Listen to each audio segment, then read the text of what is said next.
With you. It's just, again, another warm welcome. Another more of the months now of warm welcomes. Thank you so much for that. And it is warmer today. I think it's a significantly warmer welcome than it was on Sunday, just in terms of the weather. And it was interesting, Sunday morning, I was filling in for a priest out in Ashland at St. Augustine's Parish, right? And so like the coldest morning, literally, of the entire winter, is the first morning that I was filling in for another priest, driving out to his little country parish. And everything was fine, and we had a very small congregation, but that was fine for those who came out in the bitter cold weather. Then, of course, my prayer, like all through the Mass, was, please, Lord, let my car start after Mass. And it did, so I was able to get back. So, but yes, all of this is bringing back memories of my childhood. So for those of you who don't know personal details about myself, I am actually from Wisconsin. That's why I say, this takes me back to my childhood. I grew up in Milwaukee. And after I graduated from high school in suburban Milwaukee, Brookfield Central, then I went to where it was even colder, to Minneapolis for 5 years, where I attended the University of Minnesota. And that's when the cold weather finally, I was done. And that's when I first moved to Southern California, after I graduated from the University of Minnesota. And then roughly 35 years later, here I am back in the Midwest, experiencing real winter. I'm going to speak to you tonight about a topic very near and dear to my heart, and of course I'm sure to yours, as you are getting to know the Norbertines, the followers of the saint that I will speak of tonight, St. Norbert, and members of the Norbertine order, which just recently celebrated its 900th anniversary from our founding. So a long and very beautiful history, certainly. We'll get into that a little bit. And then my plan is to bring that history into the modern day and speak to you a little bit about the founding of our particular abbey in California, St. Michael's Abbey, and of course now our new foundation here in Springfield. Let's begin with a prayer. In the name of the Father, and of the Son, and of the Holy Spirit. Amen. Heavenly Father, we thank you for this time together. We thank you for the gift for your church of all the saints, and in particular for St. Norbert, and for the Norbertine order, and for our presence here in Springfield with the dear Franciscan sisters, and for all the community that has served you so beautifully and faithfully here. May all that we do continue to be inspired by your grace and touched by your love. And we ask this through Christ our Lord. Amen. St. Norbert, pray for us. In the name of the Father, and of the Son, and of the Holy Spirit. Amen. All right. So I have a number of resources here. There is a lot of very good information about St. Norbert. And interestingly, he's not a very well-known saint, which is why I really have joy in my heart to have this privilege and honor to speak about him to all of you. As we, reflect upon how well-known, like St. Francis is, and his spiritual legacy.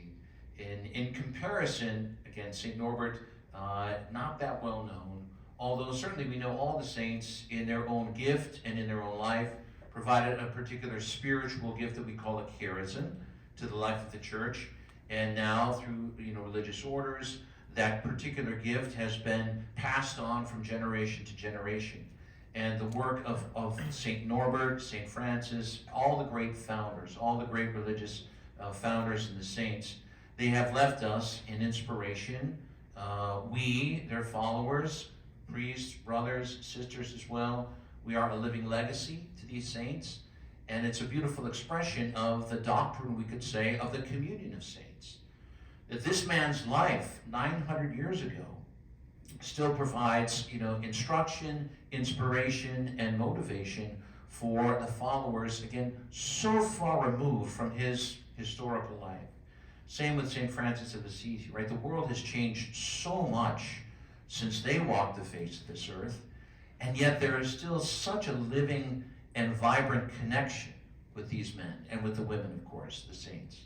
That's, the way in which the church provides for us a living history. It's not just the books, it's not just the imagery, it's not just the pictures and statues, and just the memories. There's a real living and vital and life-giving connection to the saints. And certainly tonight, I offer you as a son of St. Norbert and as a priest of the order, again, a perspective of that living connection to this great man that we know as St. Norbert. Among the books that I brought here tonight, again, there are some very fine lives of St. Norbert, and of course, all this in English translation, though many of these original resources come from our European tradition, in particular, books written in Germany, or in Dutch, if you know Dutch, or French. So again, in the books that we have about St. Norbert, not only his life's history, but again, the way in which that history is life-giving and provides us with very, very valuable lessons, right? So in much of the iconography of St. Norbert, you will see him as he is in this book, and I know it's small, you can't really see too well, but he's holding a monstrance, as he is in this book as well, on the spirituality of the Norbertine order. And the iconography represents St. Norbert's very strong personal devotion to the Blessed Sacrament and to the Holy Eucharist.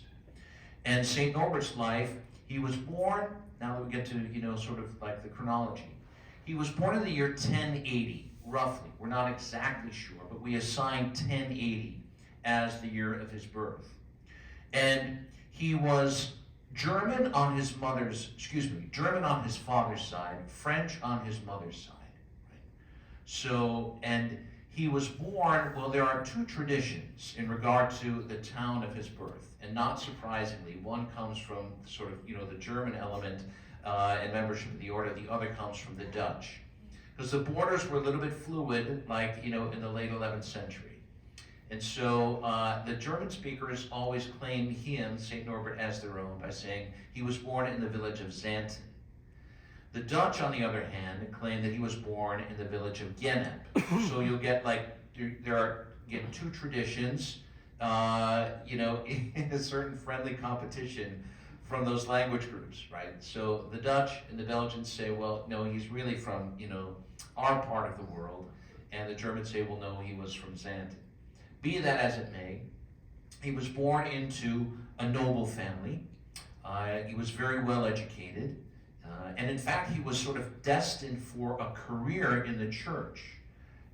In the late 11th century, it was not uncommon for men to be born into the church and then to sort of be destined to a kind of career in the church. His early life, has many similarities to St. Francis. And it's, again, a beautiful connection insofar as he was very, gifted. He was very handsome. He was a great speaker. He was the life of the party. In his early life, he enjoyed, you could say, the delights and pleasures of life to a certain extent. He was not serious in regard to his religious duties, although, again, he was sort of, he was given to an ecclesiastical career at a young age. He was a subdeacon in his early young adult life, but was, again, not really, living his life seriously in regard to his faith or even a religious vocation at that time. He experienced a great conversion when he was about 35 years or so, 35 years old. And in that particular moment, he was, as the story is told, he was riding on a horse, and a bolt of lightning, a storm came, and the bolt of lightning struck the ground near his horse and threw him, St. Norbert, to the ground. And he was sort of, not really fully conscious, and he heard a voice speaking to him. And again, this is very sort of similar to the conversion of St. Paul, as it is recorded in the sacred scriptures. And St. Norbert heard what he really discerned was the voice of the Lord speaking to him. And he just asked the Lord, what would you have me do? And the voice of the Lord said, seek peace and pursue it. And in that moment, St. Norbert really experienced a very deep conversion and decided at that point that he had to change his life and lifestyle and really give himself completely to God. And so at this point, he had a lot going for him, you could say, in a worldly sense. He was very successful. He was very popular. He, again, had wealth and influence and all of the things that you could say like the world would offer. And in this conversion experience, he received this tremendous grace, a grace to give all of that up and really pursue the peace that God alone can give, pursue in his young religious life a seriousness in regard to his vocation. So at that point, he also felt strongly that he wanted to be ordained a priest. He was sort of kind of on that path already, but in this moment, he was very much confirmed in that vocation. And so in a rather bold, again, a kind of a holy boldness, he approached the bishop, and he was in Cologne, the city of Cologne, Germany, and he requested both ordination to the diaconate and to the priesthood on the same day. He asked for that privilege, which again was very rarely given. In fact, sort of the commentary that you read says, well, it was actually not allowed by canon law. So, but an inspiration from God such as this could not be denied. And so he was ordained a deacon in the morning, and later in that same day he was ordained a priest. So he received that privilege and a kind of dispensation in regard to the timing and the celebration of those two sacraments. And then, as a newly ordained priest, he became a wandering preacher. And again, in this sense, he's very similar to St. Francis, who, again, in that mendicant lifestyle, preached the Word of God, wandering through the countryside, and then, of course, St. Francis in Assisi, kind of in a particular location. St. Norbert literally wandered around most of Northern Europe for a good 3 years or so. He could only speak mostly German, but even in France, he knew like a little bit of French, and so he became this wandering preacher and a great ascetic. He would wore just like a worn out habit, and he would walk through the snow and the cold without any shoes on. And again, just a very austere, but very inspiring life. And in the conversion that he experienced, certainly, he saw that as a gift for him in service to the church. And in the austerity of his life, he began to attract followers. And so now we're, into, the early 12th century. And this was before the big, 100 years later with St. Francis and St. Dominic, there would be a real movement of these wandering preachers in sort of the mendicant form of religious life. But St. Norbert, he enjoyed the way in which he was inspired to be this wandering preacher. And then after a while, he had attracted some followers, and he had attracted the attention of certain bishops in this area of, say, like northeastern France and into Belgium and Holland and Germany. That's basically where he went around preaching the gospel. And again, in his zeal and in his great efforts, he also was called upon to be part of a movement in the church at that point that was working for a reform within the church, a reform within the clergy, a reform within religious life that was inspired by Pope St. Gregory VII. St. Norbert is part of what we refer to as the Gregorian Reform movement of the Middle Ages. And in that movement, again, reform is always about revival and renewal, and St. Norbert very much felt called to be part of this. And that's, his connection to the Eucharist, and it's like so modern in terms of the fact that we're experiencing now a kind of Eucharistic renewal and revival. Right? That's sort of, our the theme of the ecclesiastical year that was just sort of officially concluded here in Springfield. But there are other observances now, which again, as a saint for modern times, in regard to this movement of Eucharistic revival and reform within the church, St. Norbert is a great model. And again, just a source that we can go back to in all the ways in which he provides that beautiful example.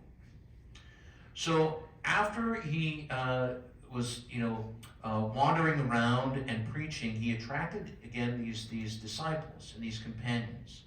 And unfortunately, his life was like so challenging because of its austerity and the severity of its penance and self-denial. Two of his first few followers actually succumbed to the severity of the life. Now again, that wasn't, you could say, St. Norbert's fault, but that was it was a tragedy and a sadness and a sorrow that he had to experience early on in his own vocational journey. And it was very difficult for him that God sent him these companions who were very dear friends, and then they ended up dying at a very early age. But St. Norbert, again, continued on. He was undeterred. And he finally caught the attention of a bishop in northeastern France, the Bishop of Laon, which was a diocese, still a diocese, in northeastern France. And Bishop Bartholomew was his name. And this was about the year 1120 or so. And at this point, St. Norbert was very well known for his gift of preaching and for the inspiration that his life provided. And he had this group of companions. And he never thought about really settling down and founding a religious order.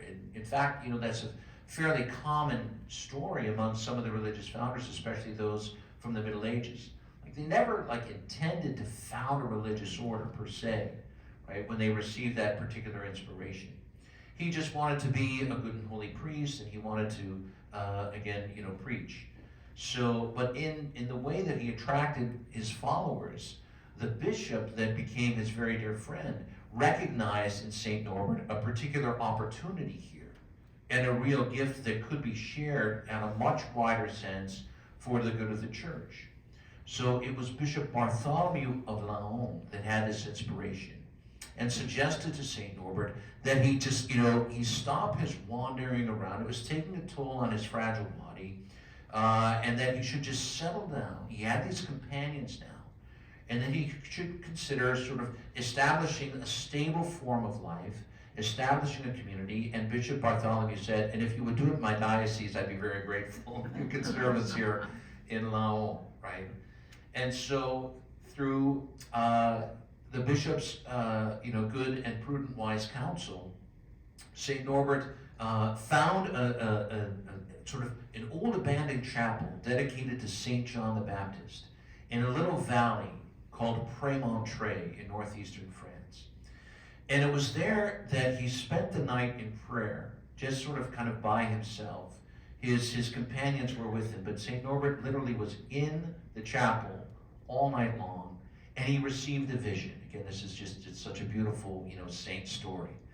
A beautiful vision of a multitude of men and women clothed in white coming into this valley, which was shaped like a cross from all four directions, praising God, and again, sort of establishing a community. And so he certainly took this dream as, a revelation from God. And so, after spending the night in the prayer, the bishop was also close by. And then the next morning, St. Norbert sort of came out, and bishop said, okay, how you doing? What are you thinking? And St. Norbert shared with the bishop this vision and said, well, this is certainly a message from God. And St. Norbert said, indeed, here I will stay, and here I will make a foundation. And here, praise of God will be worshiped, will be offered in sacred worship, and we will serve the faithful. So, with the companions that St. Norbert had gathered, on Christmas of 1121, the first followers of St. Norbert made their first profession of vows. And that was sort of, the founding of our order on Christmas of 1121. So again, just a few years ago, we celebrated the 900th anniversary. Right? And from that initial foundation, St. Norbert's companions, they built a church of their own, they built a monastery of their own, and then in the stages of sort of the founding of a religious order, St. Norbert developed a rule and some, governing statutes that he would eventually submit to approval to the Holy See and to the Pope for, final confirmation of the order. And in discerning sort of a particular path for his new order and for his new community, St. Norbert again received another vision, another communication, divine communication.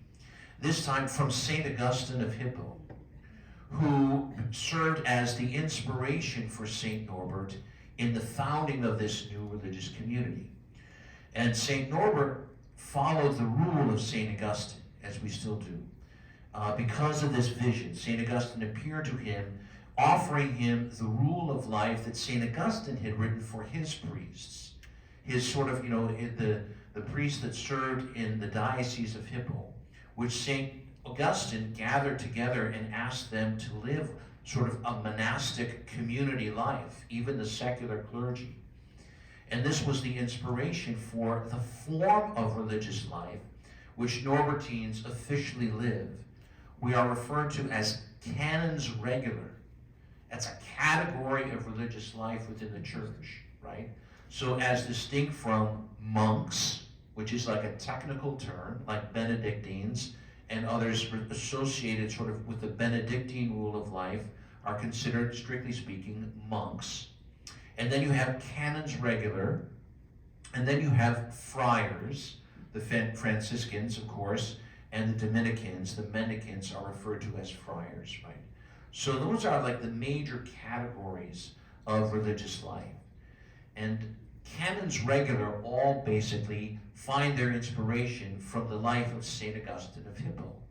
And they live by the rule that he wrote for his clergy back in the middle of the 5th century. So the inspiration that St. Norbert received was to form a new community of canons regular. And the canon regular is one who makes a profession to a particular church, like our Abbey in California, now like here in Springfield, and celebrates the sacred liturgy as sort of like our first and foremost duty. And then from that life of prayer and common observance, our common life together, then we are prepared for every good work in terms of our ministry and our apostolate, right? So St. Norbert, in sort of receiving the inspiration from St. Augustine, receiving inspiration as St. Augustine did from the apostles themselves, right, in living what we refer to as the apostolic life.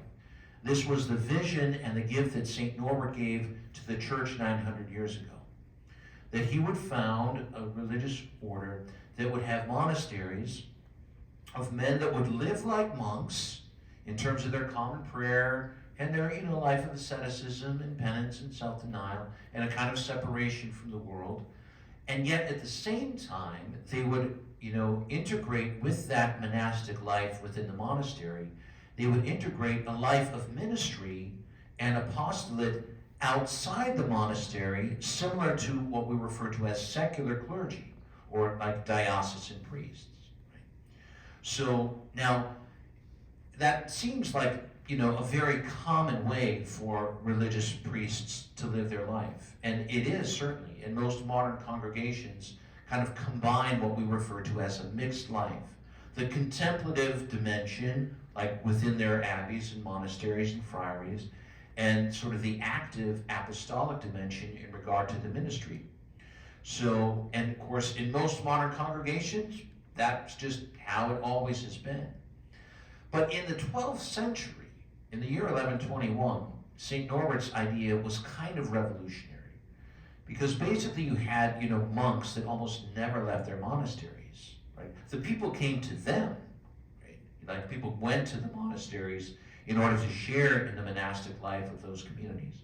But it was not, very frequent that the monks would literally be like out and about all the time, engaging in ministry, right?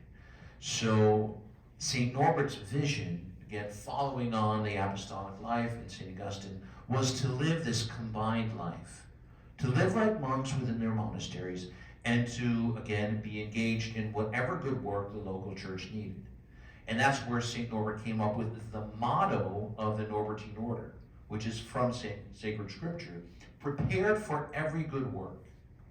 prepared for every good work. That's sort of the Norbertine motto. Kind of like what we refer to nowadays as our charism, right?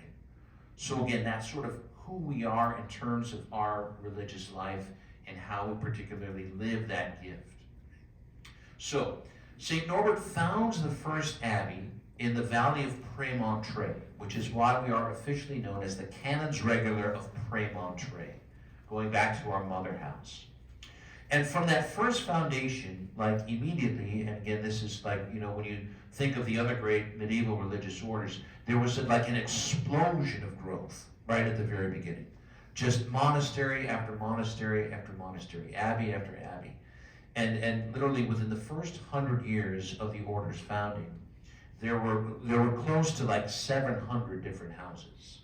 Now, many of them were small, but still, it was just like an explosion. And from the very beginning, also, like St. Francis and St. Clare, St. Norbert attracted women to become canonesses regular. Right? Again, it's a particular kind of, you know, religious sister who were particularly living a cloistered life, not engaged really in active ministry, a life of prayer and penance. And in the very beginning, in the first decades of the order's existence, there were like double monasteries where you had both men and women, you know, sharing a facility. Sound familiar?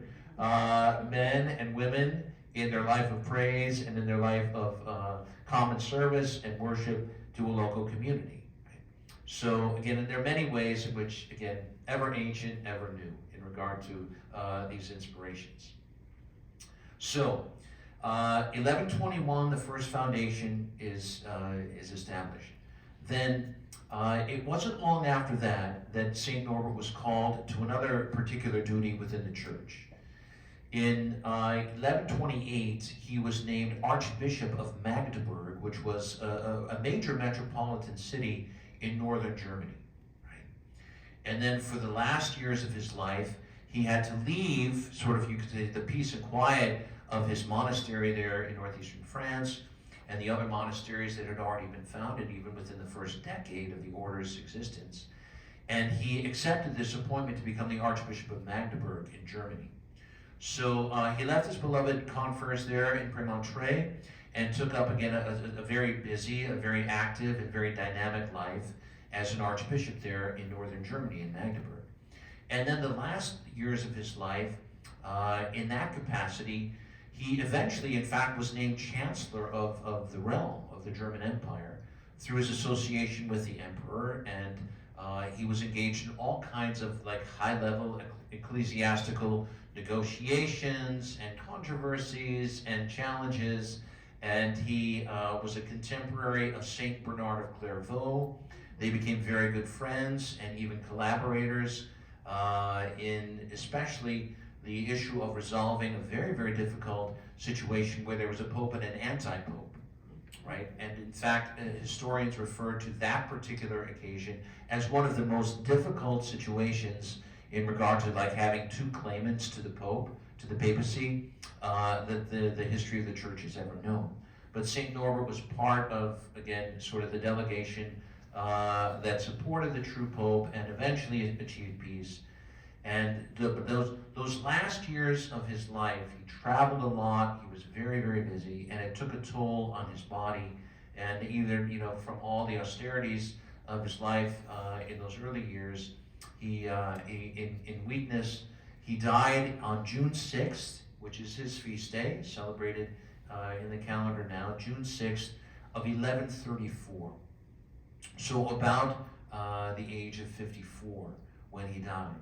But again, leaving a great legacy, obviously, in the monasteries and convents that were already present and very, very active in the ministry. His body was eventually transferred from the cathedral there in Magdeburg, which became like a Norbertine community. When St. Norbert was archbishop, he established a community of canons regular there at the cathedral, and there was a monastery. And then his body was transferred in the 17th century to Prague, where there's a very beautiful Norbertine abbey on sort of, you know, the hillside overlooking kind of the ancient part of Prague. And there, St. Norbert's body is enshrined in a beautiful tomb and a side altar. And there he rests in peace, of course, awaiting the final resurrection. And I've been blessed. I've been, to visit St. Norbert's tomb there at the Abbey of Strahov in Prague. And again, there's so many, beautiful living connections that I've experienced in my travels when I was a student in Rome, visiting our Norbertine monasteries.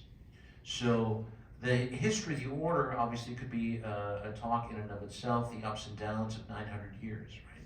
So, but in its growth and in its ebb and flow, right, in sort of the ways in which the Norbertine spirituality has been lived out over those centuries, the spirituality, and here my last big resource is this book on the history and spirituality, which was written by a French Norbertine, and it was translated into English through the good offices of one of our priests at the Abbey who contributed to the English translation.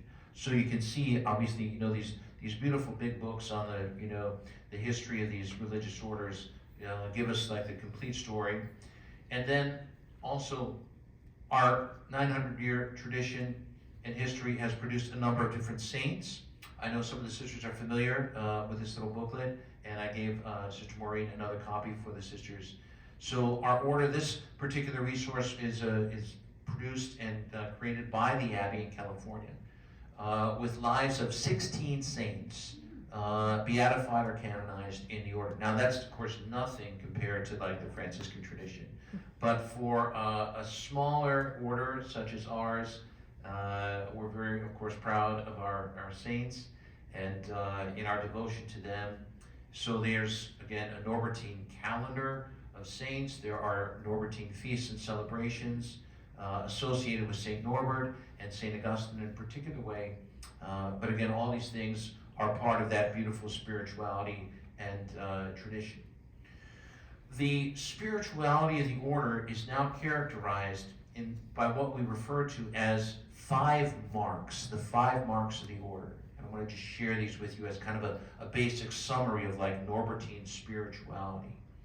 There are obviously for each religious order a particular charism, a particular gift, the particular personality even of the founder and how that influences like the particular spirituality. It's all, of course, Catholic. It's all, very much in terms of a particular emphasis on, either one of the religious vows or one of the works of ministry. So, but for St. Norbert, first of all, because like he left us like almost nothing like written, like he did not write, and like his sermons and things were not recorded. There's very little information that we have from him or even about him. So that's sort of one thing where, the order itself, as it reflects on its long history, we identified sort of these 5 marks as ways in which like we can characterize and summarize like the entirety of like Norbertine spirituality. Now again, these 5 marks are not exclusive to the Norbertine order, but in their combination and in their integration and in their connection to the life of St. Norbert, these are sort of again, what we refer to now as the key elements of like a Norbertine spirituality, all put together. So, number 1, praise of God in choir, in community. So again, as canons regular, our particular duty within the church is to celebrate the divine office and the sacred liturgy in community, in choir, in common. Right, so as you know, our day revolves around those celebrations of the liturgy, the hours, and in particular focus also on the celebration of the Eucharist. And this, of course, has a very close connection to St. Norbert himself. And as a canon regular, and as a truly a priest filled with great devotion to the Blessed Sacrament, great devotion to the real presence. And now again, just historically, the life of St. Norbert, this is well before, you could say, the real sort of, Eucharistic revival and Renaissance of the 13th century, which gave us like the Feast of Corpus Christi and the other elements in regard to Catholic devotion to the real presence in the Eucharist. So in that sense, sort of St. Norbert was like well before like his time in regard to that connection to the Eucharist. So, but praise of God in community, in choir. Secondly, his great devotion, as I mentioned, to the Holy Eucharist.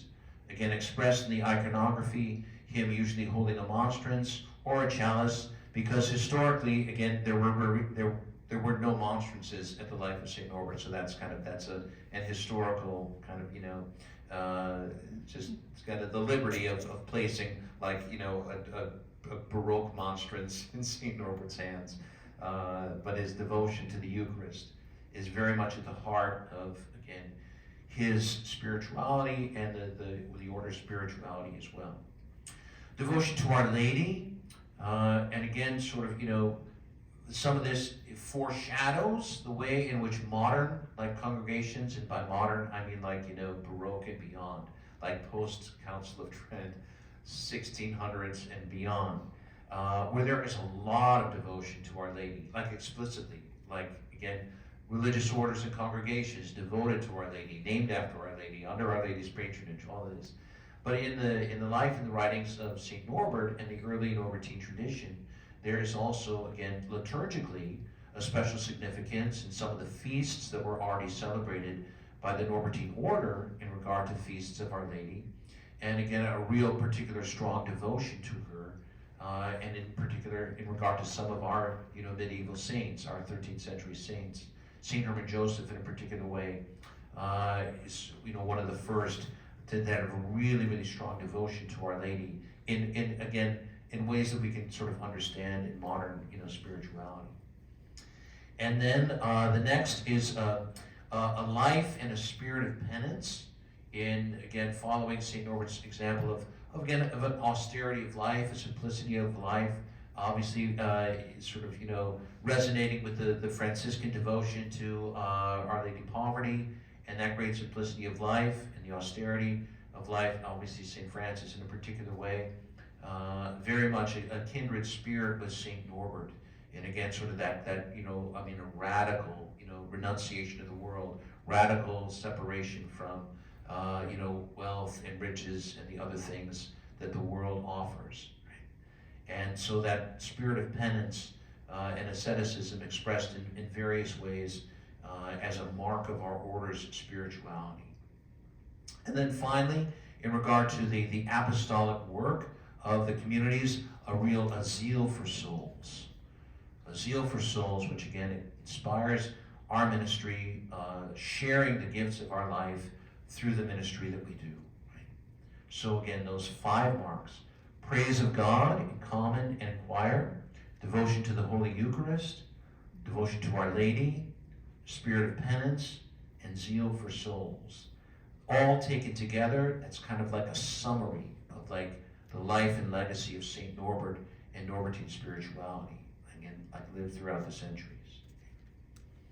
Finally, in regard to the founding of St. Michael's Abbey, our community is of Hungarian heritage and origin. The order, as I mentioned, grew very rapidly within its first 100 years, reaching, among other parts of Europe, Hungary. And our abbey in California was founded by 7 Hungarian refugees who were part of a monastery and abbey in western Hungary, near the Austrian border, in a little town called Chorna. And in 1950, very, very difficult time for the church in those Eastern European countries, because the communist government closed down all the monasteries and convents. It's a very difficult time.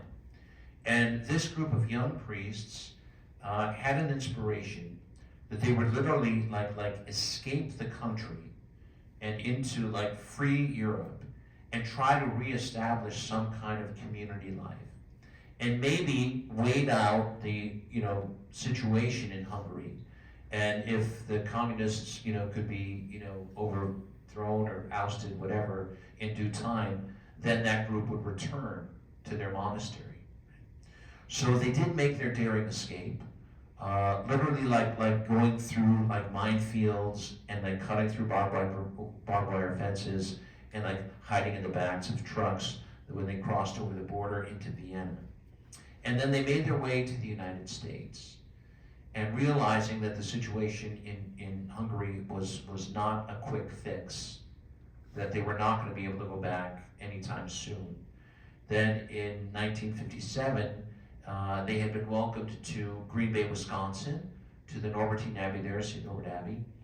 And then eventually they made their way to Southern California and settled in a little house in the city of Santa Ana in central Orange County, and began teaching high school there at the newly founded Mater Dei High School in Southern California.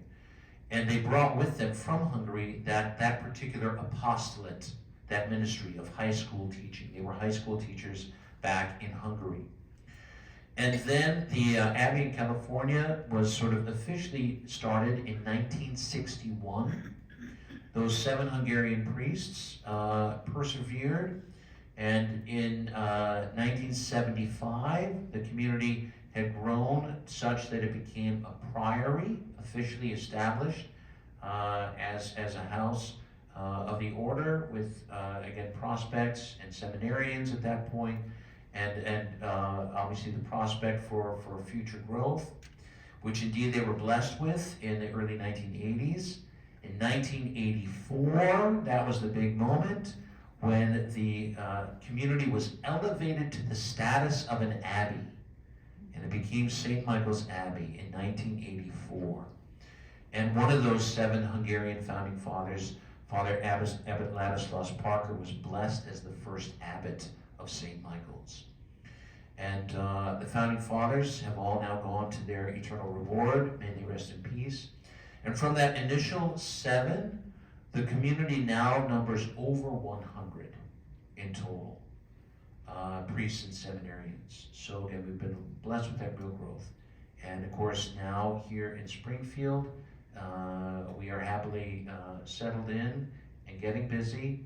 And so that from St. Norbert to this son of St. Norbert who stands happily with you tonight in this presentation, again, that living legacy, a charism that has been passed on, a joy in our priesthood and our religious life. So in many ways, obviously, again, ever aging, ever new. And may God continue to bless all of us with that peace and joy, knowing that God will always be with us. So now, I don't know, but time for questions.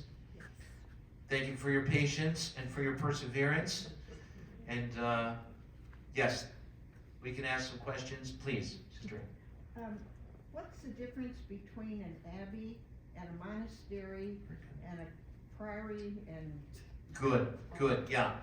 They are all names for basically the same thing, right? Yes. Repeat the question, please. So what's the difference between an abbey, a priory, a monastery, a friary even, right? So, well, they're again, basically names for the same thing, right? So, like, an abbey is a technical term for a monastery of canons regular or monks. And again, an abbey has achieved a certain stable growth and sustainability and size even, where the title of abbey is one that it's given like by the authority within that order after petitioning the Holy See, and there's a process, right? So you have in only in those monastic orders do you have abbeys and abbots. So as distinct from like friaries and friars, who, like, there are no, that I know of, like, there are no Franciscan abbots. It's a different form of religious life, right? So their general superiors are different. They're, again, as not a strictly speaking monastic community like a monastery and abbey. So a friary as a community of friars has a kind of different terminology that they use. But a monastery is kind of the more general term, like for any kind of, community, like you have the St. James Monastery here, which, technically it's a friary, but again, the term monastery can be used.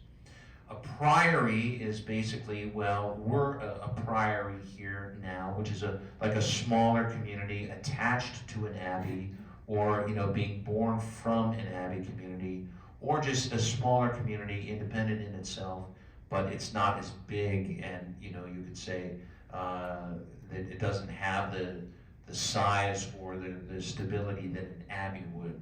So a priory would just be like a smaller community, monastic community. So those are some of the ways in which the terminology is used.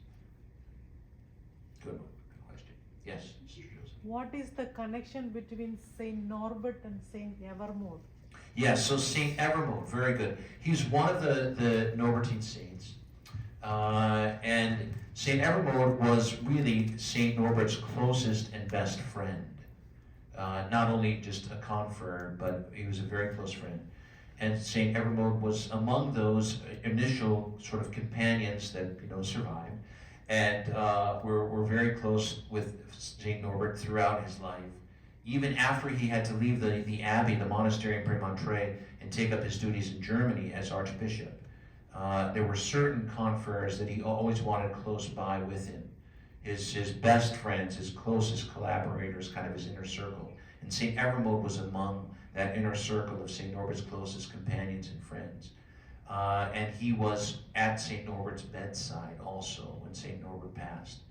So there's a very strong connection of friendship and fraternity with St. Norbert and St. Evermode. And his own personal story, St. Evermode, he was like an orphan and had a very difficult life, and found in St. Norbert, again, a spiritual father, like the father that he never had, and experienced in St. Norbert's friendship a great deal of support and healing, and again, there's just that spiritual bond that the two of them enjoyed. So that's a little bit about St. Evermode. Very interesting, yes. Please.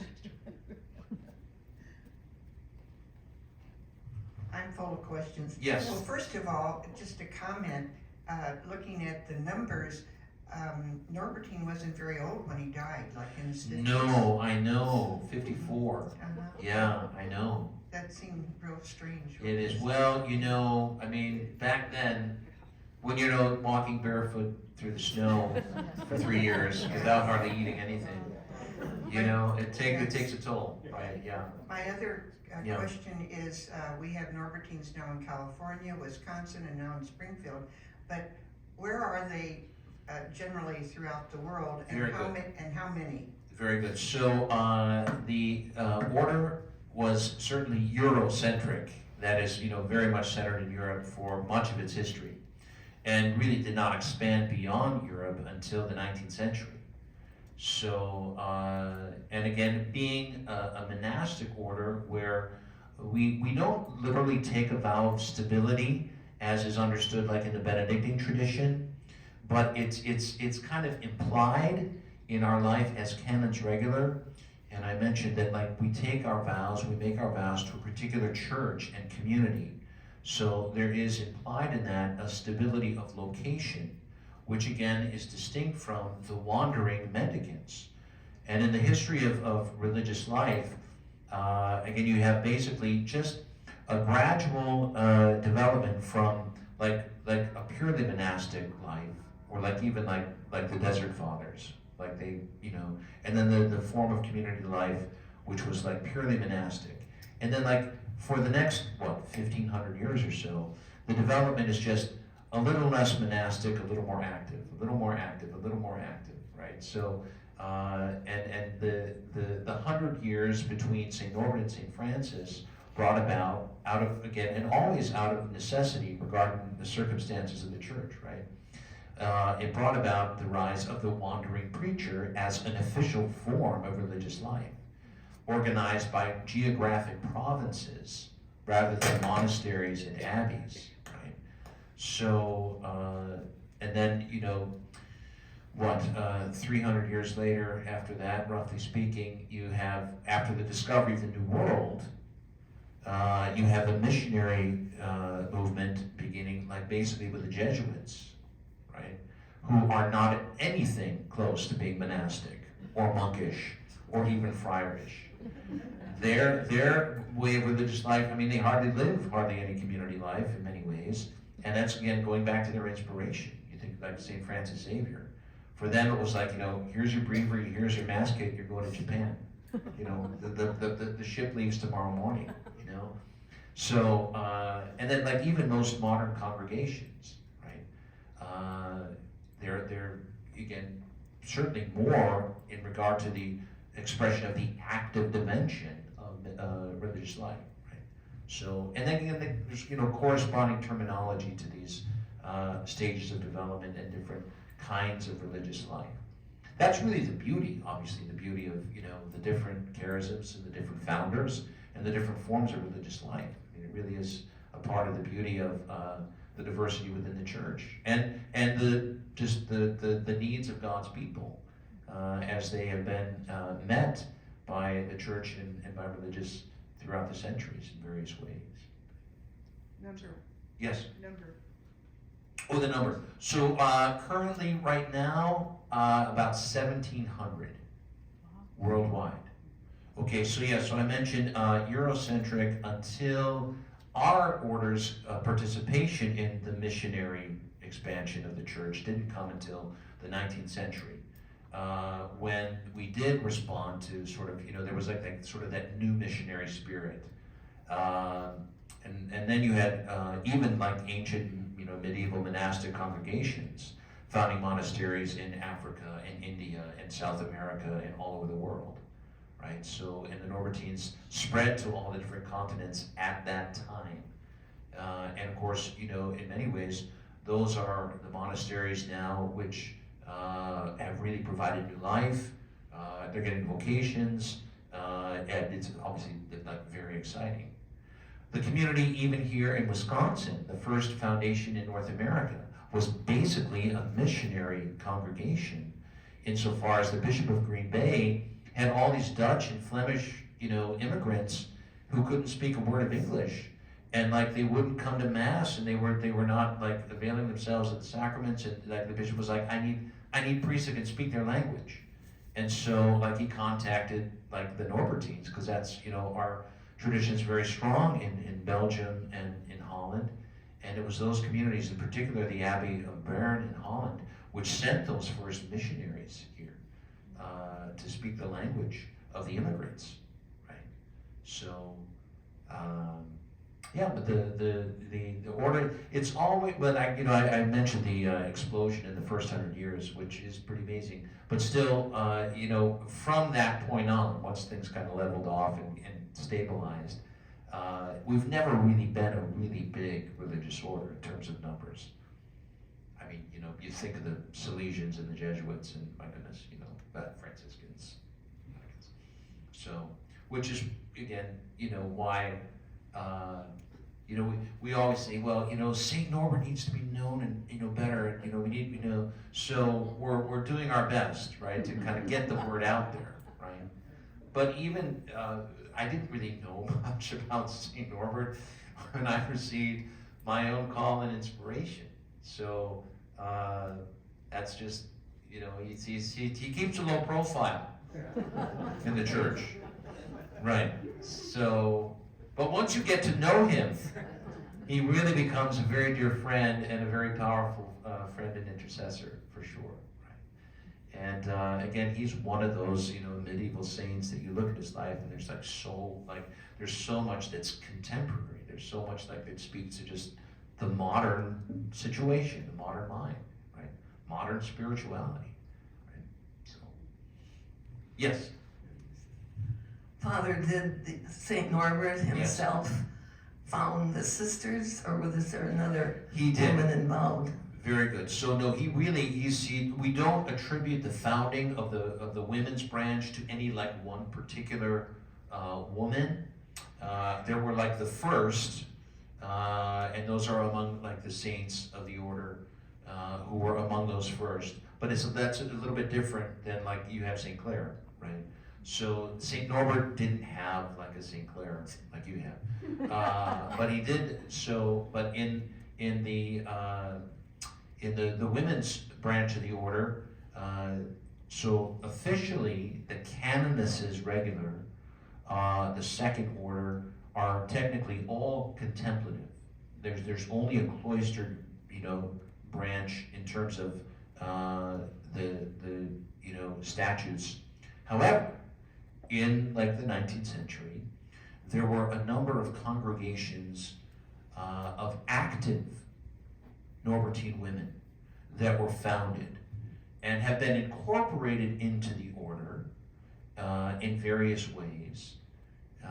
Some of them were, founded like by a local bishop, because again, technically speaking, to be a Norbertine nun, you have to be a cloistered nun.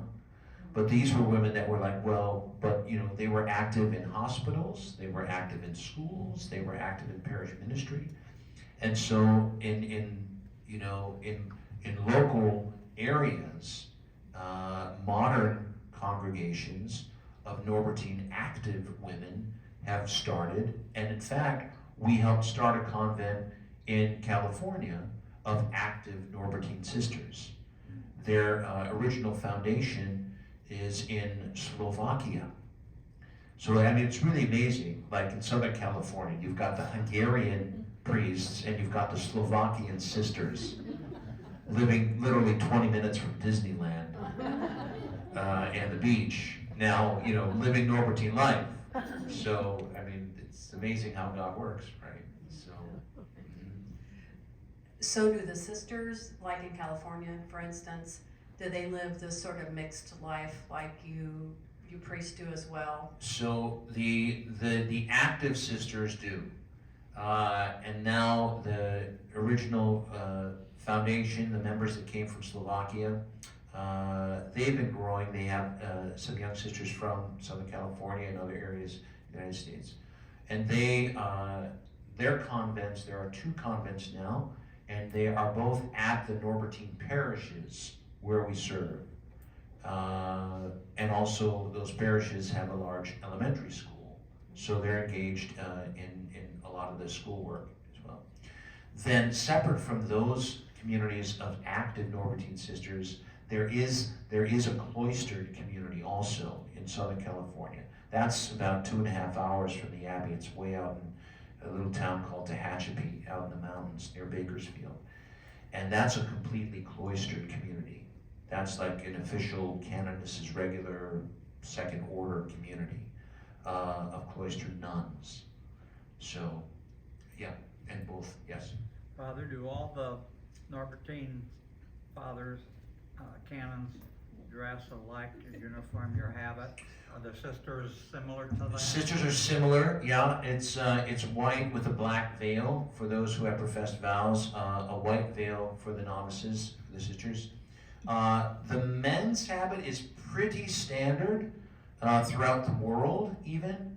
There's slight variations on the theme, as you can imagine, over 900 years of history. But basically, the tunic as the full garment, it's like a cassock.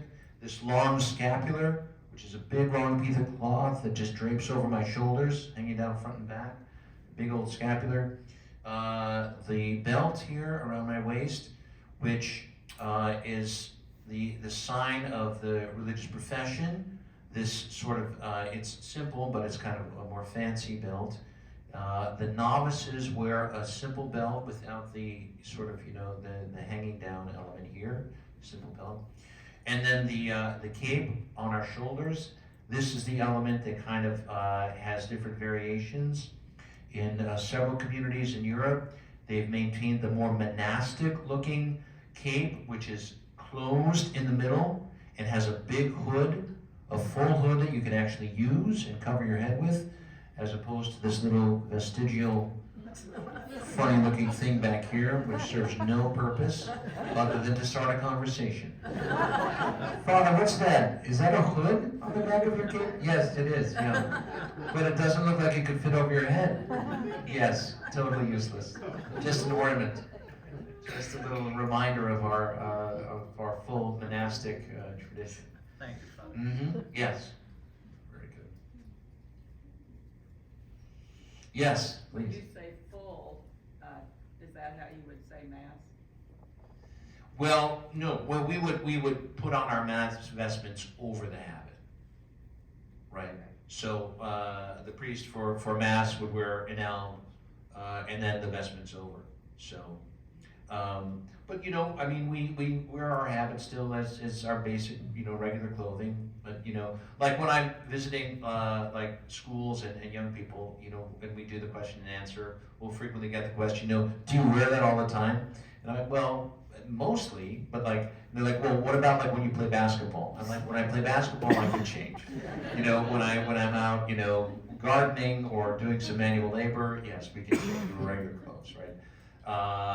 When I'm just, you know, relaxing or just recreating, I said, yes, I can change into regular clothes. I'm like, Father, when you travel, right. When we travel, normally we wear a black suit, like we wear a clerical collar, a black suit.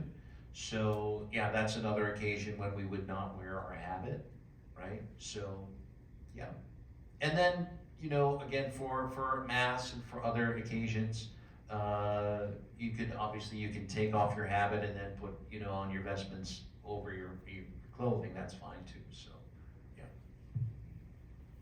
Please.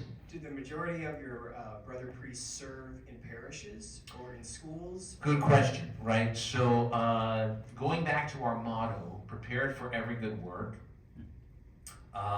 So we are, you know, local communities engage in whatever work and ministry the local church really needs, right?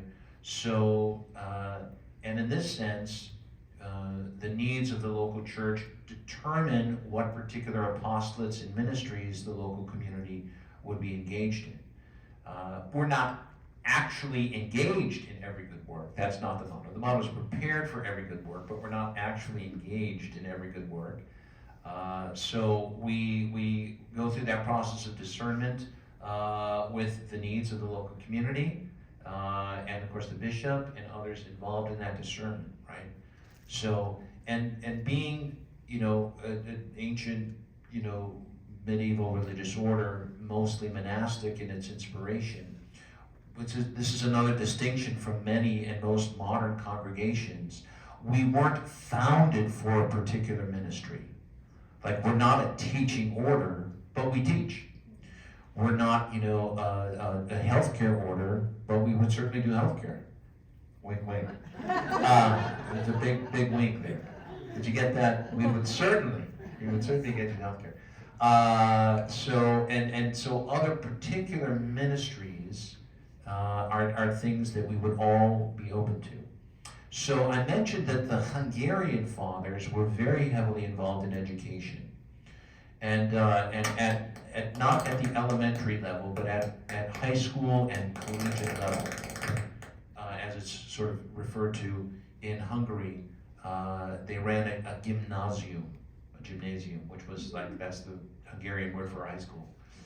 So, and the founding fathers of our abbey in California, they brought that ministry with them, and that's why their first work, which took them to Southern California, was to teach at that high school. So, and then when they founded the first abbey, because we're on our second abbey now, the physical structure, we built a new abbey just a few years ago. But the first abbey had a high school on the premises. It was an all-boys, all-boarding high school. I think like the only one in the United States west of the Mississippi River. Very small school, very unique educational opportunity. The boys basically, like, they lived with us. They like saw the priests and seminarians all the time.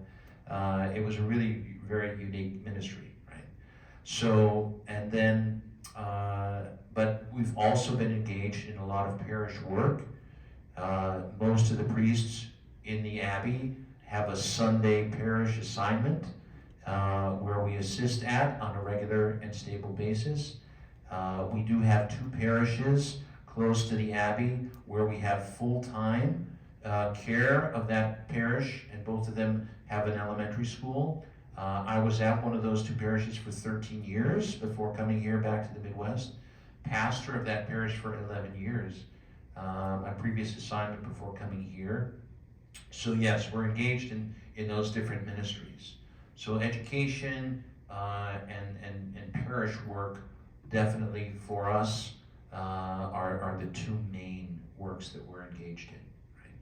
And of course, some of you know St. Norbert Abbey, right? And they had all different kinds of ministries, my goodness, in their history, including the media apostolate, the TV and radio and all that kind of stuff.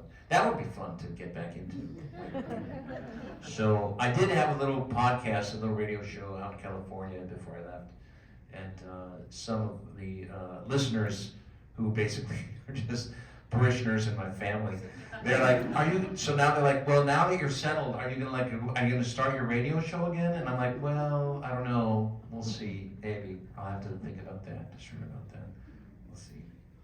But there, obviously different ministries and different apostolates that we are prepared for, and again, we're eventually going to do obviously a little bit more here in the diocese, and of course welcoming people here to the facility as well. So, Would you say something about Our Lady of Guadalupe? oh my goodness, I would be honored to, yes.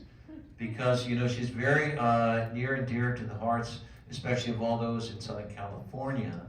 And she is a particular patroness to the Diocese of Orange.